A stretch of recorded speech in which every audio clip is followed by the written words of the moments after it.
এই প্যাকেটটার মধ্যে অনেক ধরনের স্ন্যাক্স আছে এবং এটাকে দিয়ে একটা গুডি বাস্কেট তৈরি করার ইচ্ছা আছে। আচ্ছা, সব আগে বার করি।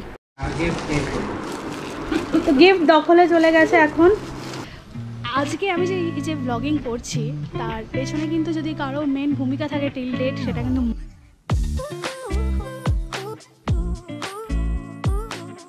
Hello and good morning. আবার ক্যামেরা অন করে ফেলেছি, বেরোতে চলেছি। হ্যাঁ, আমার ড্রেস আর মাস্ক থেকে অবশ্যই বুঝতে পারছেন, সেটা আমিও বুঝতে পেরে গেছি। এখন মাস্ক ছাড়া প্লিজ কোথাও বেরোবেন না, আমিও বেরোচ্ছি না। বাইরে রোদটা একটু দেখাই। আর আমাদের বাহনও রেডি, একদম গরমে টকটক করে বাহন ফুটছে, খুব গরম। আর রোদ দেখে বেরোতে ইচ্ছা করছে না। যা, ক্যামেরা একটুখানি হিলে গিয়েছিলো। যাই হোক, বেরোতে ইচ্ছা করছে না, তাও আমাদের বেরোতে হবে। আসলে আমাদের কিছু ভালো মুহূর্ত এখন এলে সেটাকে আমাদের এনজয় করার তাগিদটা আরও বেড়ে যায়। আর একটা ভালো মুহূর্ত আসছে এবং তার জন্য শপিংয়ে যাব, পাড়ার মধ্যেই যাব, বেশি দূরে যাচ্ছি না। তো এখন বেশি কথা না বাড়িয়ে আমি বেরিয়ে পড়ব। এইটা তাহলে ফাইনাল করছি। ছোট কড়াই মানে মিডিয়াম, যেটা মিডিয়াম সাইজ, বড়টা থেকে এক সাইজ। এই ধরনের দোকান আর হচ্ছে গাছের নার্সারি, এই দুটো জায়গায় এলে আমার মনে যে কী আনন্দ হয় বলে বোঝাতে পারবো না। তবে অবশ্যই অমিতের সাথে নয়, কারণ অমিত এলে ভীষণ বিরক্ত করে, তাড়াতাড়ি চলো, আর কত কিনবে, আর কত দেখবে। মার সাথে এলে কিন্তু খুব মজা হয়, কিন্তু এই পরিস্থিতিতে মাকে নিয়ে আসার কোনো প্রশ্নই নেই। আর এই জায়গাটা যথেষ্ট ক্লামজি। আজকের ব্লগটা কিন্তু 3 দিন ধরে হবে, তার কারণ হচ্ছে এখন তো যে কোনো জিনিস কিনলে হলো না, সেটাকে স্যানিটাইজ করতে কিন্তু অনেকটা টাইম লাগে। তো আমি এখান থেকে সব নিয়ে গিয়ে আবার বাড়িতে গিয়ে স্যানিটাইজ করবো, সেহেতু ব্লগটা কিন্তু 3 দিন ধরে হতে চলেছে। আবার এখান থেকে বেরিয়ে আরেক জায়গায় যাব, ওখানেও কিছু জিনিস কেনাকাটি করার আছে, কিন্তু ওটা পরে প্রকাশ্যে আসবে। নেক্সট ডে দুপুরবেলা এই প্যাকেটের সব কিছু আগের দিন আমি বসে বসে স্যানিটাইজ করেছি। আমাদের ছোটো গুপ্তচর ঘুমোচ্ছে, ও জেগে, ওর ঘুমানোর অপেক্ষাতেই ছিলাম। ও জেগে থাকলে কিন্তু এই কাজটা হতো না, সব ফাঁস হয়ে যেত। আমরা একটা স্পেশাল সারপ্রাইজ প্ল্যানিং করছি, তার জন্য কিন্তু একটুখানি আরেকটু অপেক্ষা করতে হবে জানার জন্য। এই প্যাকেটটার মধ্যে অনেক ধরনের স্ন্যাক্স আছে এবং এটাকে দিয়ে একটা গুডি বাস্কেট তৈরি করার ইচ্ছা আছে। আচ্ছা, সব আগে বার করি। এই সব কটা আইটেম দিয়ে একটা ফুড বাস্কেট বা স্ন্যাক বাস্কেট রেডি করব। আর আমার ওর ঘুমানোর অপেক্ষাতেই ছিলাম, বুবুর ঘুমানোর অপেক্ষায়। আর আমরা হচ্ছে সকাল থেকে বেতের বাস্কেট খোঁজার চেষ্টা করেছিলাম, এটা হচ্ছে ক্লিন ফিল্ম, কিন্তু সেমি লকডাউন চলছে, বাজারে কোথাও আমরা ওই বাস্কেট খুঁজে পাইনি, তাই এটাই আপাতত ভরসা। তো আগে রেডি করি আর আমি সবার সামনে রিভিল করছি। তাহলে 1 2 3। আশা করছি আপনারা বুঝতে পারছেন কি হতে চলেছে। বেসিক্যালি মা একদম আমাকে স্ট্রিক্টলি বলে দিয়েছে কেক না বানাতে, যার জন্য এই বাস্কেটটা প্রিপেয়ার করেছি মার পছন্দের স্ন্যাক্স দিয়ে। আরও দুটো সারপ্রাইজ আছে, কিন্তু মা ক্যামেরার ক্যামেরার সামনে আসতে চায় না। আমি জানি না এর পরে কতটা কি ক্যামেরার সামনে দেখাতে পারবো। আসলে মার আনন্দটাই হচ্ছে আগে। সন্ধেবেলা দুধ জাল দিচ্ছি, অবশ্যই পায়েস করবো বলে। এবার এই পায়েসটা হচ্ছে এমন একটা বস্তু যেটা আপনি যতই লুকোছাপা করে করতে যান না কেন, ও কিন্তু জানান দিয়ে যায় যে আমি কিন্তু তৈরি হচ্ছি। গোবিন্দভোগের চালের গন্ধটাই এতটা তীব্র হয়, এই জন্য আগে থেকে মাকে বলে দিয়েছি কেক বানাতে অ্যালাউ করছো না, ইটস ফাইন, কিন্তু পায়েস কিন্তু আমি বানাবোই। আর মা পায়েস খেতে প্রচণ্ড ভালোবাসে। আমি কিন্তু সেরকম পায়েস করতে পারি না, কিন্তু কয়েকবারই করেছি, মানে অভিজ্ঞতা কম। তো আশা করি আজকেও উতরে যাব। মোটামুটি চাল আর দুধ একটু সেদ্ধ হয়ে এসছে, দেখে তাই লাগছে। আর আমার মতো না পারার তলে তো আরও অনেকেই আছে, তো তাদের জন্য বলি আমি যে পন্থাটা ইউজ করছি, আমি কিন্তু মারা যা যা বলেছে সেগুলোকে জাস্ট ফলো করছি। 1 চিমটে নুন দিয়েছি আমি। আর আমার এই যে কাপটা আছে, এই লাউপালার কাপ কিন্তু মোটামুটি সবার বাড়িতেই আছে, খুঁজলে পাওয়া যাবে। আর এই কাপেরই 1 কাপ গোবিন্দভোগ চাল দিয়েছি। 1 মুঠ চাল দেওয়ার যে ট্রিকটা ওটা ইউজ করি, কারণ আমার হাত আবার ছোটো সাইজে, তাই 1 মুঠ মানে 1 মুঠের সেই ট্রিকটা চলবে না আমার ক্ষেত্রে। আর এই কাপের 2.5 কাপ আমি চিনি দেবো। এই কাপটা আমাকে অনেক জায়গায় রক্ষা করেছে, ফ্রাইড রাইস বা পোলাও যাই বানাই, এই কাপ 1 কাপ আমাদের পার হেড একজনের হয়ে যায়। ড্রাই ফ্রুটস দেওয়ার ক্ষেত্রেও একটা ট্রিক্স যেটা আমি শিখেছি মাদের কাছ থেকে, সেটা হচ্ছে একটু ঘিতে হালকা এটাকে নেড়ে নিয়ে দিই। আবার অনেক সময় আমার মা চালটাকেও দেওয়ার আগে, দুধে দেওয়ার আগে কিন্তু ঘি মাখিয়ে নেয়, তো সেটা আমি করিনি, কিন্তু এই ক্ষেত্রে আমি কিন্তু ঘিয়ে একটুখানি হালকা ভেজে ড্রাই ফ্রুটসগুলো দিয়ে দিচ্ছি।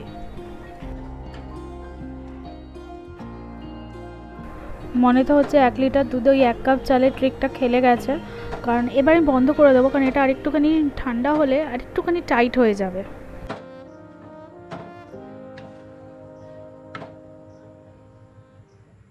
এখন বাজে 11:15 আর মোটামুটি 15 মিনিট হাতে আছে। আমরা জাস্ট ডিনার করলাম।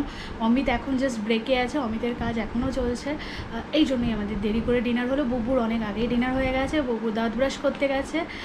আর আমরা গিফটগুলো এক এক করে বার করবো, রেডি করবো, কারণ 15 মিনিট হাতে আছে।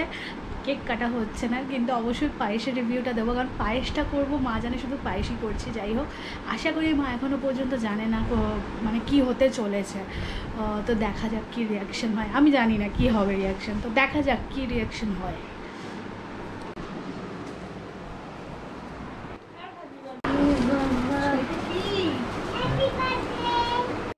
জ্বালাও।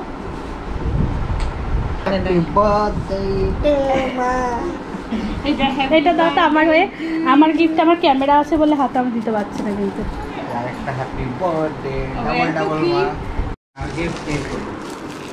তো গিফট দখলে চলে গেছে। এখন আস্তে আস্তে খোলো, দখলদারি হয়ে গেছে গিফট। মা এই মেসেজটা তুমি জোরে জোরে পড়ো। থেকে মা চশমা ছাড়া দেখতে পাচ্ছে না, এই তো পড়ো। একা একা মেঘলা আমাকে একটু একা একা খেও না, আমাকে একটু দিও। একা একা বুবু কই কই কই খুলে দাও। আগের বছরের লকডাউন পরবর্তী সময়ে আমরা কফি মাগ প্রচুর কিনেছি, কিন্তু প্রপার কাপ অ্যান্ড সসার কিনিনি। আর আগের সেটগুলো অনেক পুরনো হয়ে গেছে, একটা নতুন সেটের খুব দরকার ছিল, আর মা বেশ কদিন ধরে বলছিল। আর এটা দেখে আমাদের পছন্দও হয়ে গেল, তাই নিয়েও নিলাম।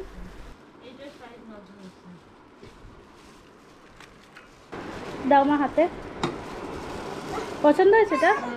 এটার কাঠের স্পুনও নিয়ে এসছে একটা।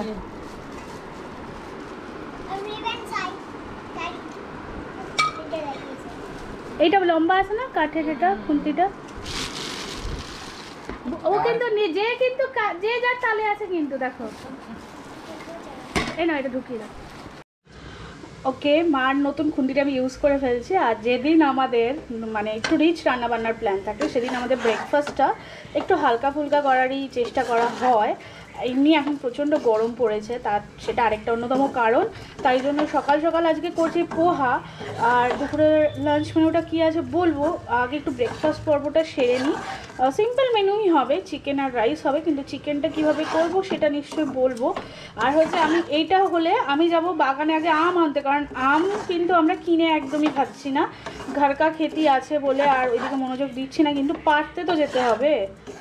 আজকে আবার চিকেনটা আমি আগে ম্যারিনেট করে রাখছি। সিম্পল জিঞ্জার গার্লিক পেস্ট দিচ্ছি, পুরো একটা প্যাকেট আমি এখানে দিয়ে দেবো। একটু কাশ্মীরি লাল মির্চ, এটা ঝাল বলতে সেরকম কিছুই হয় না, এটা কালারটাই আসে। হলুদ গুঁড়ো,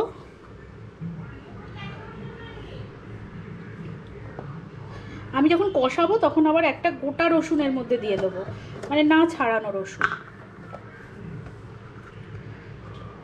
সর্ষের তেল বেশ কিছুটা, নুন, আর একটু গোলমরিচের গুঁড়ো,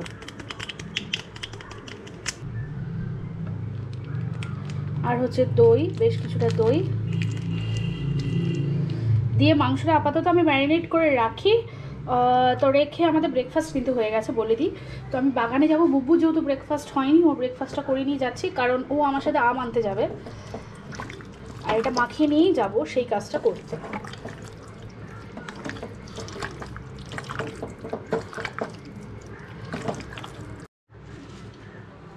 স্যাটারডে সানডে বাজারে খুব ভিড় হচ্ছে, সেই ভয়ে অমিত কী করছে এখন উইকডেজেই, যেমন আজকে ফ্রাইডেতেই সব বাজার করে এনেছে পাবদা মাছ আর বোয়াল মাছ, যে কদিন যায় যাবে, তারপরে দেখা যাবে। বাজার যাওয়াটা এখন আমার মতে নিষ্প্রয়োজন এই অবস্থাতে। আর অমিত এমনিও ভিড়টাকে প্রচণ্ড ভয় পায়, আগে একবার তো বাজার না করে চলে এসেছিল, এরকমও ঘটেছে।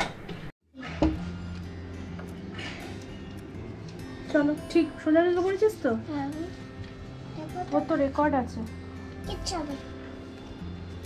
উল্টো জুতো পরা।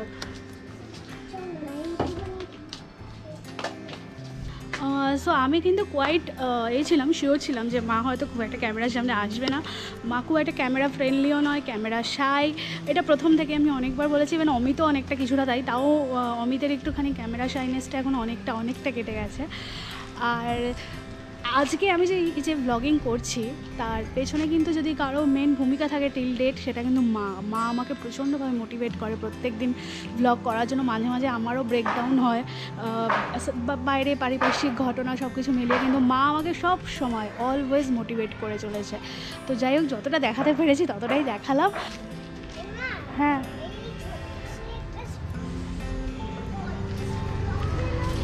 হ্যাঁ, এবার ব্যাপার হচ্ছে আমরা একটু দেখবো রাস্তার ওই দিকটা আর কি কিছু আম আছে কি না। আগে ওগুলো পেরে নিচ্ছি, কারণ ওগুলো পড়ে যাচ্ছে, ঝরে যাচ্ছে, নষ্ট হচ্ছে। আর যদি না পাই তাহলে আমি এদিকেরগুলোকেই পারবো। এটা দিয়ে গেল, এটাকে নে। কমপ্লিকেটেড যেগুলো ছিল সেগুলোকে আকশি দিয়ে পারা হয়েছে। বাটির মধ্যে তোর চল, এদিকে আছে দেখ বাবা, এখানে দুটো আছে দেখাই। এটা হচ্ছে রাস্তা, আর একদম হচ্ছে হাতের নাগালে কিছু আছে যেগুলো এই যে এগুলো আমি পেরে নিচ্ছি। এনে মা,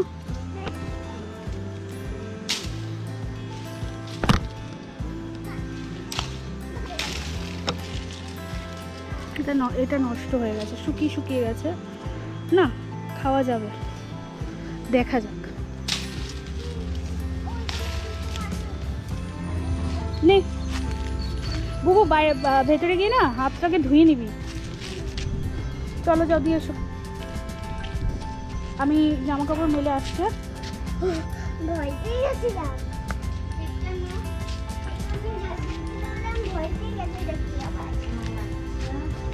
যা ঢুকে যা পাশ দিয়ে। বুবু সাবধানী হয়ে গেছে, এই জায়গাটা পুরো নেমে তারপরে ঘুরলো, আগের দিন পড়ে গিয়েছিল ওই ভয়ে। হ্যাঁ যা দিয়ে আয়। গরমা গরম আম আনার পরে সঙ্গে সঙ্গে ছোলা শুরু হয়ে গেছে। আর চাটনি আজকে মা করবে। কে এনেছে আম, কে এনেছে? আমি। এই যে চাটনি হচ্ছে, আর এই কড়াইটাই আনা হয়েছিল। মা কড়াইটার সাইজটা ঠিক আছে? হ্যাঁ একদম ঠিক, এটা আমার বার্থডে গিফটের কড়াই।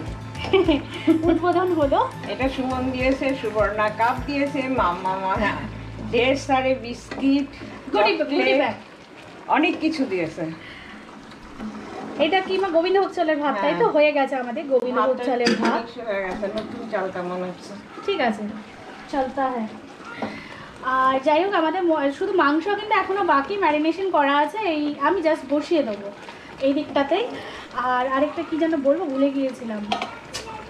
ও আচ্ছা, ননস্টিকি কড়াই ব্যাপারটা হচ্ছে এখন তো যখন খুশি লকডাউন হতে পারে, যখন খুশি ডোমেস্টিক হেল্প আমাদের বন্ধ করে দিতে হতে পারে। এই কড়াইগুলো না অ্যাটলিস্ট নিজেদের মাজতে অনেক সুবিধা, ওই জন্যই কিন্তু এই কড়াইগুলো প্রেফার করছে। আদার্স আর কোনো রিজন নেই, কারণ খুব কষ্ট হয়েছে আগের বছর লকডাউনে। আর এখন আগে থেকে কিছু প্রিপারেশন নিয়ে রাখছি। আমাদের ছোটো কড়াই অ্যালুমিনিয়ামের বা লোহার বা স্টিলের সব ধরনের স্টকই করা আছে।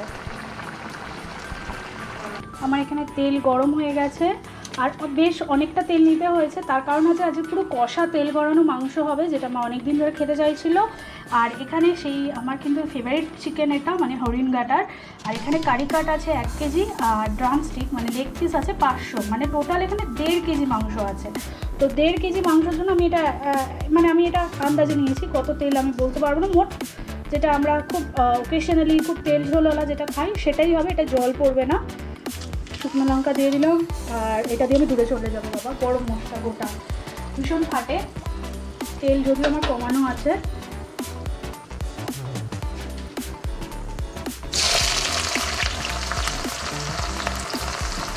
পেঁয়াজ লাল লাল করে ভেজে নেবো, তারপরে মাংসটা দিয়ে মানে মোটামুটি ওই প্রথম হাই হিট, দেন মিডিয়াম, দেন লো, সিম্পল একটা রুল ফলো করি আমি, সেইভাবে এটাকে জাস্ট কষাতে থাকবো।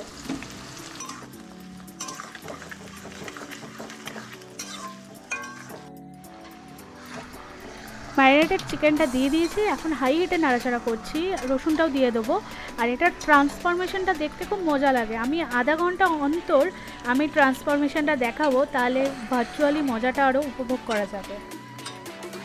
আর ঠিক আধা ঘন্টা পরে ছবি, আধা ঘন্টা পরে এই যে মাংস নিজের থেকে যে জল ছেড়েছে সেটাই আছে। আর আবার ঠিক আধা ঘন্টা পরেই দেখবো যে এটার কী রূপ হয়। আমি কিন্তু এক্সট্রা কোনো জল অ্যাড করবো না। ঠিক 1 ঘন্টা পরে চিত্র, ওপরে তেল পুরো ভেসে উঠেছে, মানে আমার চিকেন অলমোস্ট কমপ্লিট। এর থেকে ঝোল কম রাখা যেতে পারে, মানে আমি কিন্তু জল অ্যাড করিনি যেটুকু চিকেন থেকে বেরিয়েছে, কিন্তু যেহেতু একটাই পদ আমি এইটুকুনি রাখবো, কারণ এটাও শুকিয়ে যাবে। আমি যখন এটাকে বন্ধ করে দেবো এটা আরও আরেকটুখানি কমে যাবে। তো এই অবস্থা আমি শুধু ঘি গরম মশলা দিয়ে আমি আপাতত গ্যাস কিন্তু অফ করে দেবো।